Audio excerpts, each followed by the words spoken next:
Thyroid म्हणजे नेमका काय आजार आहे आणि तो कोणत्या गोष्टीमुळे होतो आणि त्या संदर्भामध्ये आयुर्वेदामध्ये कोणकोणत्या गोष्टींचं वर्णन केलेलं आहे। नमस्कार, मी doctor Avdhoot Ranganath Shinde, Ayurved consultant at Shri Vishweshwaranand Ayurved Islampur.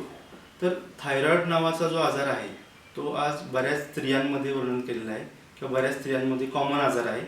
तर या संदर्भामध्ये हायपरथायरॉइडिझम आणि हायपोथायरॉइडिझम हे दोन आधुनिक शास्त्रानुसार प्रकार दिलेले आहेत। पण आयुर्वेदामध्ये थायरॉइड हा जो आजार आहे हा ग्लँडचा आजार आहे आणि बऱ्याच स्त्रियांमध्ये पाळीच्या रिलेटेड असणाऱ्या तक्रारींचा विचार आयुर्वेदामध्ये ट्रीटमेंट करताना आपण करत असतो आणि त्यामध्ये पाळीचा जो फ्लो आहे तो रेग्युलर आहे, इरेग्युलर आहे, जास्त आहे, कमी आहे, ही मतमतांतर आहे।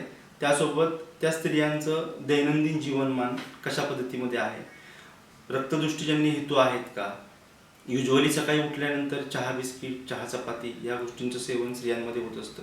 त्यामुळे बऱ्याच स्त्रियांमध्ये थायरॉइडचा त्रास हा मोठ्या प्रमाणामध्ये होतो।